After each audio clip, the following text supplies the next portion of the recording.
অবস্থায় নামাজি বানিয়ে রাখা আমিন। সরাইখানায় বসে ভাবিস এই তো সুখের নিয়ে চলার পথে যাত্রী হে থাই করে কত ভের কেউ তোর আমার জীবন ভরে, কেউ তোর আমার জীবন ভরে রইল না এই পথের পরে, কেউ তোর আমার জীবন ভরে রইল না এই পথের পরে, কে যে কোথায় চলে গেল নাই কোনো খবর।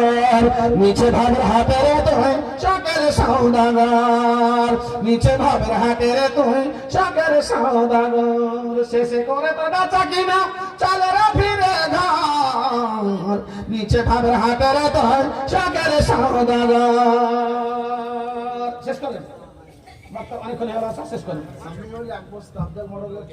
আফজাল মোড়ের ছোট ছেলে সামিউল, মেজো ছেলে একবার আল্লাহ এই সিমেন্টকে তুমি সাথে গ্রহণ করেন। জি হ্যাঁ, এবার বাকি দানগুলো যারা আসছে খাতায় লিখে রাখেন। মহল্লা যখন ওয়াজ করা শেষ হবে তখন আপনি ওনার হাতে ধরবেন। অনেকক্ষণ হয়ে গেল, এই অন্য মহল্লা যদি হতো তো রাত ধরে পালিয়ে যেতেন।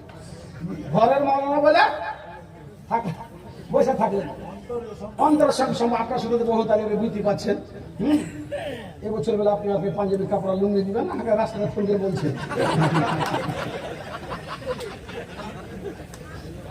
দায়িত্ব মনে হল।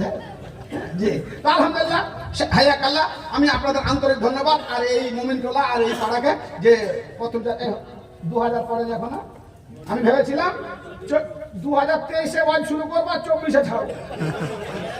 জি হলো না কেন? হ্যাঁ কত আছে? 25 হ্যাঁ আইয়ুব 2 বস্তা সিগারেট আলহামদুলিল্লাহ মাশাআল্লাহ। আইয়ুব ভাই 2 বস্তা কি দেবে ভাইজান? আমার মা কোনো পক্ষ থেকে আবার অনেক টাকা দান। আল্লাহ তার সাথে গ্রহণ করো ভাইজান। আমি শেষ দোয়া একটা করছি, প্রত্যেকটা জালসাতে আল্লাহ পাক নবী দোয়া করতেন, 1 মাস ধরে দোয়া করেছিলেন রেল এবং জাপানের জন্য। রেল কাবিলা একটা, জাপান কাবিলা। আল্লাহ নবীর হাফেজ সাহাবারাকে কোরআন একা হত্যা করেছিল, এত দুঃখ ব্যথা বেদনা পেয়েছিলেন উনি যে 1 মাস ধরে দোয়া কুনুত করেছিলেন ফজর নামাজে। সারা বিশ্বের মুসলমানের প্রতি জুলুম শোষণ নির্যাতন চলছে, বিশেষ করে গাজাকে গড়িয়ে দিল। কত মসজিদ ভাঙা গেছে খবর আপনি শুনেছেন, কিন্তু আল জাজিরা শুনুন, প্রত্যেকটা খবর মিথ্যা খবর প্রচার করছে। জি 300 আপে মাদ্রাসা চলে গেছে, 200-250 উপরে মসজিদ চলে গেছে, জাবালিয়া ক্যাম্প বলেন, শেফা হাসপাতাল বলেন, মানে নাই কিছু আর এক কথায় সব গুনিয়ে দিয়েছে। আল্লাহ বাঁচিয়ে রেখেছে ওই যে আন্ডারগ্রাউন্ড 500 কিলোমিটারের যে সুড়ঙ্গ আছে, সুড়ঙ্গের ভিতরে ট্যাক্সি চলছে, সুড়ঙ্গের ভিতরে হাসপাতাল ও দুনিয়া আছে। আল্লাহ যাকে ভালোবাসে কামিন ফিয়াতিন কালিলা কালাবা ফিয়াতান কাসিরা।